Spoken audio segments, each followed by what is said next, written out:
What was the budget on this film? Right now, where we at with everything? With everything. With everything right now, we're about, because music just busts me upside the head, about $38-40 million. That's what we are. Wait, for the whole thing? Yeah, for everything. $40 million. Yeah, about 38-40 right now. Okay. Because you gotta understand, it's almost $8 million in music. You know what I mean? That'll, you know, that takes my $30 million to 38 just Right. in that, you know what I mean?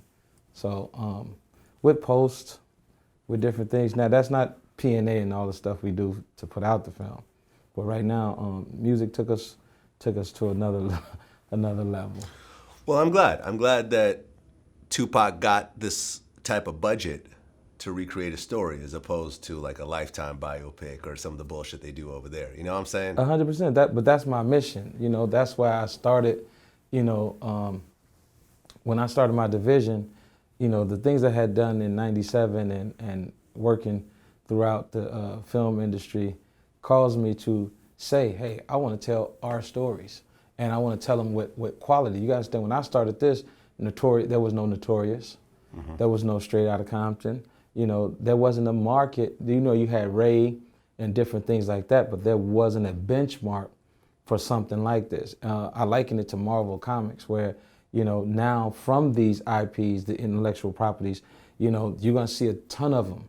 You know, and I have multiples on my slate. That's not all I do, but I have created a system where it's like edutainment. You know what I mean? So it's education with entertainment, because a lot of times people always talk about the rappers of the day. Some of them just don't know, you know, and these are guidelines even in that sense in the tale that we tell. We give you a little music lesson and a music journey on how passionate and work ethic people were, and how they use their platforms and their different their voices to create change. And sometimes not even getting there, because like I said, Tupac, who he wanted to be, was going to be that last part that was absolutely, you know, all of us long to wish we could know what that would have been. Where would he be right now at 25, at 46? So how was Afeni involved in the film initially, and what ultimately happened? Because there was a little bit of drama that went on with that. And Yeah. I spoke to the Outlaws about that. What was Afeni's take on the film?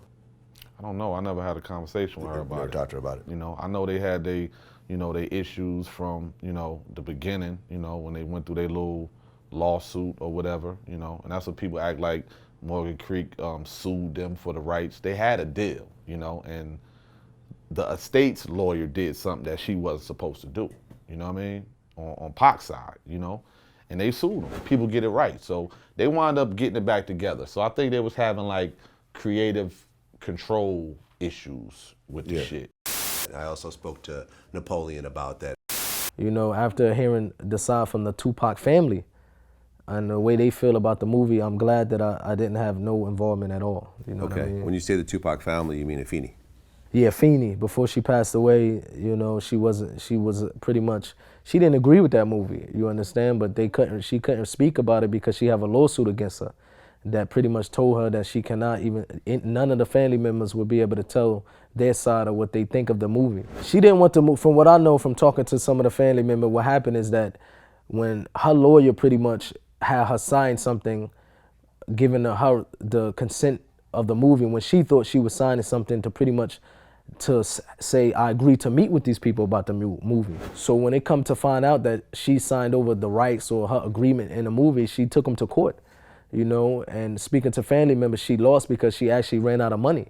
So she couldn't continue to fight. But see, like when I spoke to Napoleon and he's like, thank you for clearing it up. Because the thing is, views are views. You can say anything about any scenario. That doesn't make it true. There were some bad people, you know, handling the business. And the drama wasn't between me and her. You know, we know what it is and what it was. And in 2011, we decided to say, okay, we're going to move forward, and this is how we're going to move forward.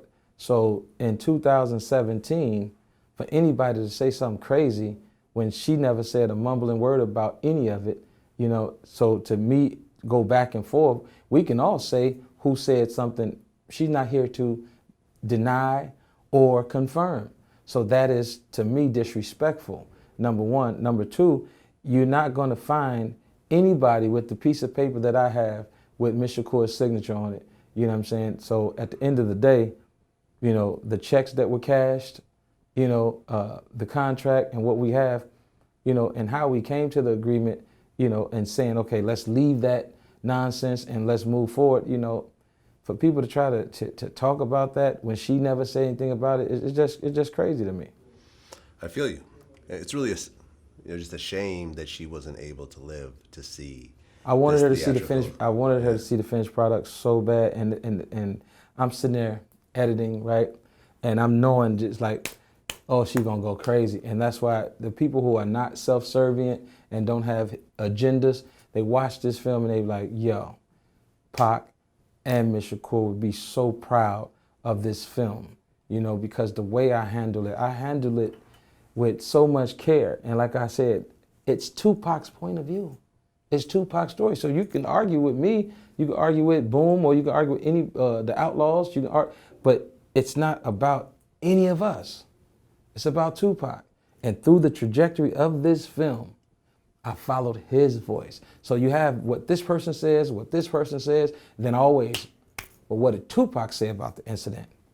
And the system that it created with the Tupac Bible, I like to say, is those words in red. Those are the words that Tupac said. Right. Everything else Yeah. is... I think you told me that. I mean, when we were speaking about it before, you said you actually were using dialogue from Tupac himself in the movie for authenticity. I think that's 100%. It was like, and I told you that off the camera because, like I said, my stuff, my whole take on it is Tupac wrote his own story.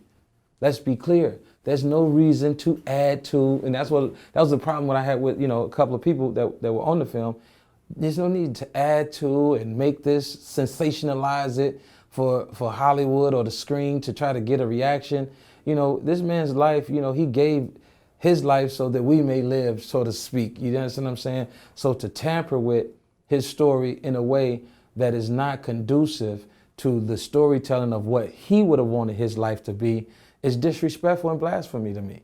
You know what I mean? So, yes, I would protect that through it all, you know? And so what happened with the people doing bad business, we all decided to just leave it alone and never speak of it, you know what I mean? Because that part didn't matter. So she had a meaningful consultation scenario. Was like, okay, in this agreement that we're doing, I just want to be consulted on this, you know, whatever, it was multiple things. So instead of going back and forth to show my respect, once again, I designed the script and the movie around those things.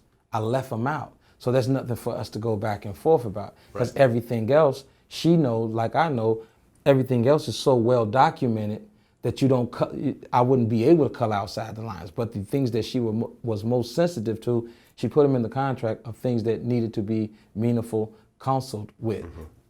And I just said, well, I'm not gonna go back and forth, shoot this and then show it. You know, if you feel uncomfortable with these particular issues, boom, I won't do them. So unlike Straight Outta Compton, Suge Knight actually co-signed his depiction in this movie. Right. So I guess, well, he was in jail when... But we were, I've been making this film since 2008. Okay. So the things that I was using and the stories that I was using in the script, you know, we had already discussed and talked about. See, the big thing about me, man, it's different for me as a producer is because I have the relationships. So there's really not a lot of people that are depicted in this picture that I don't know personally, you know. So with that being said, I have a great source of information. Same thing with fashion. Like I said, you know, when we talking about Karl Kani and different things, it's cross like colors. Yeah, it's like I'm not gonna go rent this from this studio that's charging us, and they're replicas and fake knockoff, goofy looking stuff. Yeah. Karl, need to holler at you. And I brought in Karl Kani.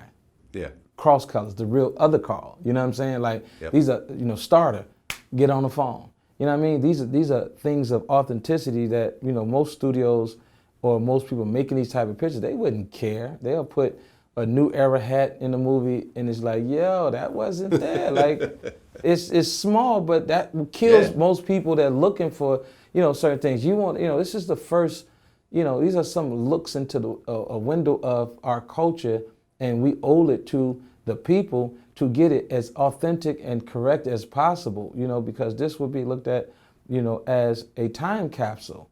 You know what I'm saying? So from top to bottom, you know, I wanted to make sure this thing was all the way. So even when part of the battle of stuff we're talking about legally, you know, when a legal person tries to tell me that Suge Knight 100% cannot be consulted or a part of the film, that's insane to me. He was a big part of Tupac's life, regardless of who likes it or whatever. And in order to tell the story in its truest form, Suge Knight has to be in the movie. Correct. Okay, so I had to go against those, and yes, we'll have a fight or an argument because you're not going to make this movie. You got to go with Suge Knight, not a bunch of fictitious stories and, you know, crazy stuff about beating up valets for nothing. You know, Suge was he's one of the first cats to have the type of money and power that he had. He wasn't a big ugly dude. You know, he had the big earring in his ear. Women liked that dude. You know what I'm saying? I've seen some of the top women in Hollywood. You know, Suge was the man. You know, he had the mansions, the boats, the cars. He made us dress up. You know what I mean? That's why he had Pac and all of the tuxedos. The suits, and yeah. He brought a different type of class with the cigars before it was even popular amongst, you know, our world. You know, so I wanted to just give you a show. Now, trust me, he was with the bullshit too. You know what I'm saying? That's in there. Like, Suge don't have a problem with what he did and how he did it. You know what I'm saying? It's the only thing he have a problem with when you lie and when you make shit up. Like, it's and that's my biggest thing. It's interesting enough. What happened at Death Row, you don't need no additives, bro. Yeah, like right. these real stories, I'm talking about it crazy. So to make one up, you know, it just disservices the material.